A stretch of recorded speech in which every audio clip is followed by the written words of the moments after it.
ನಮಸ್ಕಾರ ಎಲ್ಲರಿಗೂ. ನಾವಿವತ್ತ ವರದಶಂಕರನ ವೃತ್ತದ ಕಥೆಯನ್ನು ಕೇಳೋಣಂತ ಬರ್ರಿ. ಒಮ್ಮೆ ನೈಮಿಷಾರಣ್ಯದಲ್ಲಿದ್ದ ಶೌನಕಾದಿಗಳು ಸರ್ವಜ್ಞರಾದ ಸೂತ ಪುರಾಣಿಕರಿಗೆ ಪ್ರಶ್ನೆ ಮಾಡಿದರು.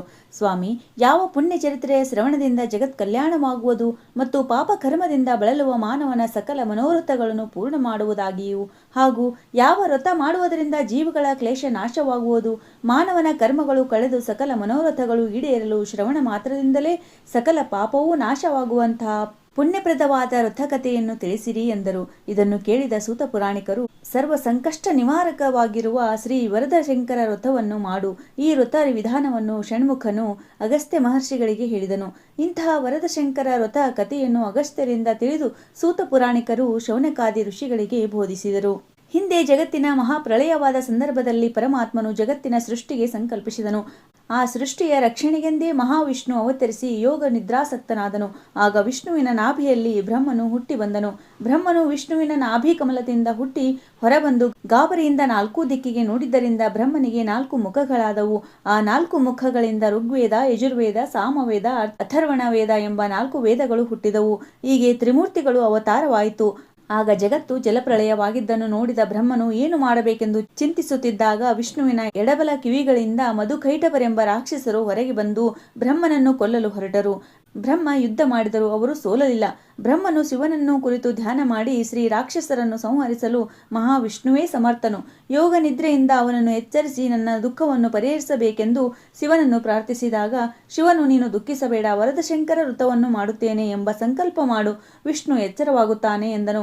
ಶಿವನು ಹೇಳಿದ ವರದಶಂಕರ ವ್ರತ ಮಾಡುವ ಸಂಕಲ್ಪ ಬ್ರಹ್ಮನು ಮಾಡಿದ ತಕ್ಷಣವೇ ವಿಷ್ಣು ಯೋಗ ನಿದ್ರೆಯಿಂದ ಎಚ್ಚೆತ್ತನು.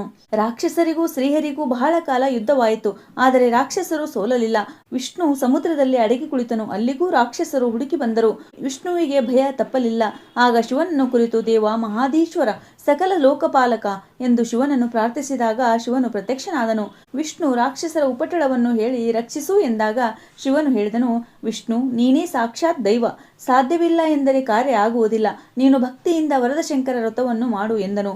ಅದು ಹೇಗೆ ಆಚರಿಸಬೇಕೆಂದು ಕೇಳಿದಾಗ ವ್ರತದ ವಿಧಾನವನ್ನು ತಿಳಿಸಿ ಶಿವನು ಮಾಯವಾದನು. ವಿಷ್ಣು ವರದಶಂಕರ ವ್ರತವನ್ನು ಮಾಡಿ ಆ ಕಥೆಯನ್ನು ಯಾರಿಗೆ ಹೇಳಲಿ ಎಂದು ಯೋಚಿಸಿದಾಗ ಬ್ರಹ್ಮನು ವ್ರತಕಥೆಯನ್ನು ಕೇಳಿ ವಿಷ್ಣುವನ್ನು ಸಂತೋಷಪಡಿಸಿದನು. ಆಗ ವರದಶಂಕರ ಪ್ರಸನ್ನನಾಗಿ, ವಿಷ್ಣು, ನೀನು ಮಾಡಿದ ಪೂಜೆ ವ್ರತದಿಂದ ಸಂತುಷ್ಟನಾಗಿದ್ದೇನೆ. ಇನ್ನು ಮುಂದೆ ಜಗತ್ತಿನಲ್ಲಿ ನೀನು ಮಾಡಿದಂತೆ ಯಾರು ಈ ವ್ರತ ಮಾಡುವರೋ ಅವರ ಎಲ್ಲಾ ಮನೋರಥಗಳನ್ನು ಪೂರ್ಣ ಮಾಡುವೆನು. ನಾನೀಗ ನಿನ್ನ ದುಷ್ಟರ ನಾಶಕ್ಕಾಗಿ ಸುದರ್ಶನ ಚಕ್ರವನ್ನು ನಿನಗೆ ಕೊಡುತ್ತೇನೆ. ಇದರಿಂದ ದುಷ್ಟರ ಸಂಹಾರ ಮಾಡು ಎಂದು ಹೇಳಿ ಶಿವನು ಮಾಯವಾದನು. ವಿಷ್ಣು ಆ ಸುದರ್ಶನ ಚಕ್ರದ ಪ್ರಭಾವದಿಂದ ರಾಕ್ಷಸರನ್ನು ಸಂಹರಿಸಿದನು. ಆ ರಾಕ್ಷಸರ ಮೇಧಸ್ಸು ಜಲದಲ್ಲಿ ಮಿಶ್ರವಾಗಿ ಮೇದನಿಯ ಉತ್ಪತ್ತಿ ಆಯಿತು. ಅವರ ಎಲುಬುಗಳೇ ಪರ್ವತವಾದವು. ಇಲ್ಲಿಂದ ಸೃಷ್ಟಿ ಕಾರ್ಯವು ಆರಂಭವಾಯಿತು. ಶ್ರೀ ವರದಶಂಕರ ವರಪ್ರಸಾದದಿಂದ ವಿಷ್ಣು ವೈಕುಂಠ ಸಿಂಹಾಸನದಲ್ಲಿ ವಿರಾಜಮಾನನಾದನು ಎಂಬ ಈ ಕಥೆಯನ್ನು ಷಣ್ಮುಖನು ಅಗಸ್ತ್ಯ ಮುನಿಗಳಿಗೆ ಹೇಳಿ, ಈ ವ್ರತವನ್ನು ಅಗಸ್ತ್ಯ ಮುನಿಗಳು ಮಾಡಿ ಪುಣ್ಯ ಪ್ರಾಪ್ತಿ ಮಾಡಿಕೊಂಡ ವರದಶಂಕರ ಕಥೆಯನ್ನು ಅಗಸ್ತ್ಯರು ಸೂತ ಪುರಾಣಿಕರಿಗೆ ಶ್ರುತಪಡಿಸಿದ್ದನ್ನೇ ಶೌನಕಾದಿ ಮುನಿಗಳಿಗೆ ಹೇಳಿದರು ಎಂಬಲ್ಲಿಗೆ ಪ್ರಥಮ ಅಧ್ಯಾಯ ಸಂಪನ್ನವಾಯಿತು. ಒಂದೇ ಶಂಭುಂ ಉಮಾಪತಿಂ ಸುರಗುರುಂ ಒಂದೇ ಜಗತ್ಕಾರಣಂ ಒಂದೇ ಪನ್ನಗಭೂಷಣಂ ಮೃಗಧರಂ ಒಂದೇ ಭೂಷಣಾಂ ಪತಿಂ ಒಂದೇ ಸೂರ್ಯ ಶಶಾಂಕ ವಹಿನಿಯ ನಯನಂ ಒಂದೇ ಮುಕುಂದ ಪ್ರಿಯಂ ಒಂದೇ ಭಕ್ತ ಜನಾಶ್ರಯಂ ಚ ವರದಂ ಒಂದೇ ಶಿವಂ ಶಂಕಂ.